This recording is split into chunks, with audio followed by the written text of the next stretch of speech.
ওনাকে আন্তরিক ধন্যবাদ দিচ্ছি, কৃতজ্ঞতা জানাচ্ছি এবং we give him A heroes welcome.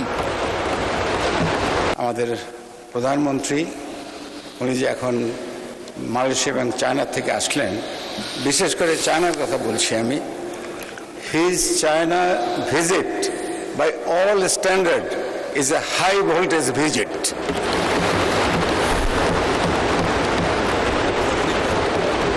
এবং ওখানে নেতৃবৃন্দের সঙ্গে, বিশেষ করে মিস্টার শি জিনপিংয়ের সঙ্গে ওনার যে আলাপ আলোচনা হয়েছে, যা আমরা টিভিতে দেখেছি, ট্রুলি ড্যাজলিং ডিসকাশন। এবং সেই জন্য দেশবাসীর পক্ষ থেকে, হাউজের পক্ষ থেকে ওনাকে আন্তরিক ধন্যবাদ দিচ্ছি, কৃতজ্ঞতা জানাচ্ছি এবং we give him A heroes welcome.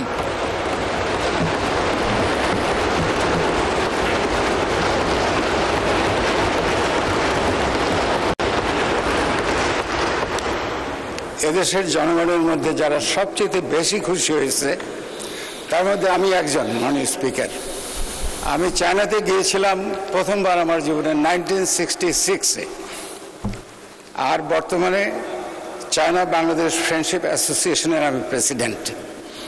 I am very very proud of this visit.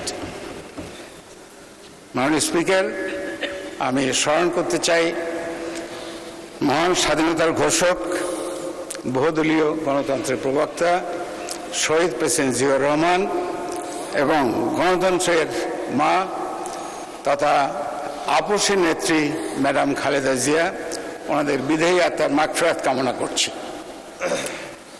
আমি মাগফিরাত কামনা করছি ৭১-এর শহীদ মুক্তিযোদ্ধাদের জন্য এবং ২৪-এর জুলাই যোদ্ধাদের জন্য।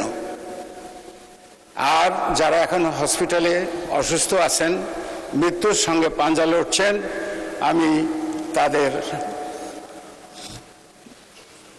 সুস্থতা কামনা করছি।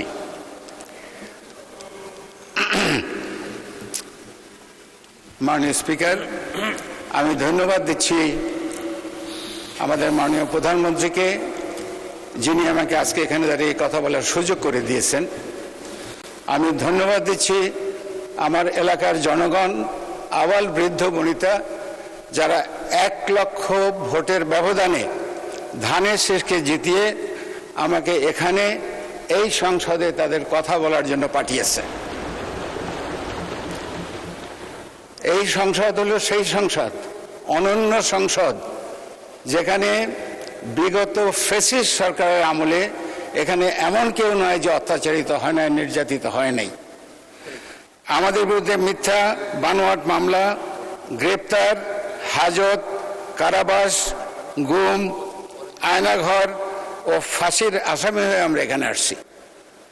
এবং এখানে যারা আছেন, আমার মনে হয় বাংলাদেশের জনগণের কাছে তারা সবাই হিরো। এবং ভালো করে যদি আমার চারদিকে তাকাই, তাহলে বলতে পারি যে এই হাউস এখন is a gathering of Eagles.